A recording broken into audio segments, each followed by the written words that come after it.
আলাইহি ওয়াসাল্লামের কাছে কোরআনে আছে কাইফা ইদা জিনা মিন কুল্লি উম্মাতিন বিশাহিদ ওয়া জিনা বিকা আলা হাউলা'i শাহীদা। নবীকে বলছে আল্লাহ বন্ধু আপনার উম্মতের প্রত্যেকের আমলনামা আমি আপনার হাতে দেখাবো, আপনার হাতে আপনার সামনে পেশ করব, আপনি দেখে কথা বলবেন আমার কাছে। সুপারিশ আপনি কইরেন মানা নাই, কিন্তু আপনি দেখা করবেন। রাসূলুল্লাহ সাল্লাল্লাহু আলাইহি ওয়াসাল্লাম যদি হাশরের ময়দানে এরকম আমলনামা খুলে উল্টায় আর পৃষ্ঠার পর পৃষ্ঠা দেখে ফজর নাই, জোহর নাই, আসর নাই, মাগরিব নাই, ইশা নাই, শনিবার রবিবার মদ জুয়া অবৈধ উপার্জন গান বাদ্য নাটক সিনেমা জিনা ব্যভিচার বেহায়া বেপর্দা সব উল্টায়। আল্লাহর নবী সাল্লাল্লাহু আলাইহি ওয়াসাল্লাম তখন বলবে উম্মত কি এটা? উম্মত আমার 23 বছরের এত চোখের পানির কথা একবারও মনে হয় না, কি আনছো এটা আমারে? উম্মত তুমি জানো না আমি যে তায়েফের পাথরের আঘাতে পুরো পিঠ চালনির মতো জাজরা বানায় ফেলছি আমার? শোনো নাই তুমি আমারে যে উহুদের ময়দানে দান দান শহীদ করে রক্তাক্ত করছে, তুমি শোনো নাই? আমি যে 14 দিন পেটে ক্ষুধার তাড়নায় পাথর বাঁধছিলাম উম্মত, মনে নাই? একবারও শোনো নাই আমার ক্ষুধার কষ্ট, আমার পিঠের ব্যথা, আমার দাঁতের ব্যথা, আমার কাঁধে 2টা কড়া ঢুকে গেছে উম্মত।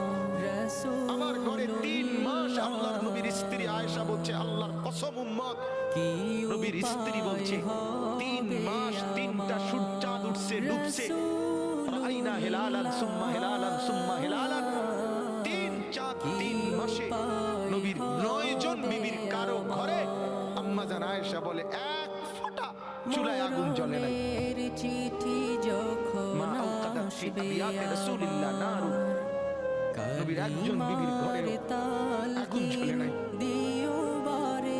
আল্লাহর নবীর স্ত্রী আয়েশা একদিন বলছিল নবীকে পিঠে হাত বুলাইয়া, ইয়া রাসূলুল্লাহ স্বামী আপনার পিঠ ছিদ্র ছিদ্র কেন?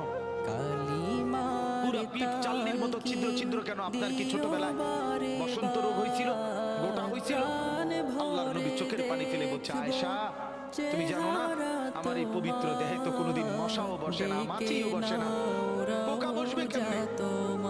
আমার পবিত্র দেহে তো হাঁটলে মিশকের ঘ্রাণ বের হয়, আমার পেশাব পায়খানাও তো কোনোদিন জমিনের উপরে 1 সেকেন্ড থাকে না, মাটি ফাঁক করে ভেতরে নিয়ে যায়, সেই আমার গায়ে গোটা হবে কেন? আয়েশা এগুলো আমার তায়েফের পাথরের আঘাতের রক্তের দাগ। কি উপায় হবে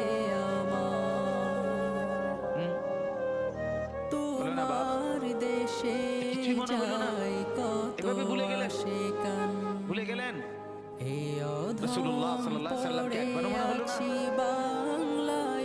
আল্লাহকে ভালোবাসেন, নবীকে ভালোবাসেন, আখিরাত চিনেন? এই বাপ, আমি আপনাদের সন্তান, আমার বাবা আপনাদের মহল্লায় 43 বছর এই বড় মসজিদের ইমাম ছিলেন। একদিন 2 দিন আমি এই মাটিতে বড় হওয়া ছেলে, এই প্রাইমারি স্কুলের ছেলে, এখানেই বড় হয়েছি।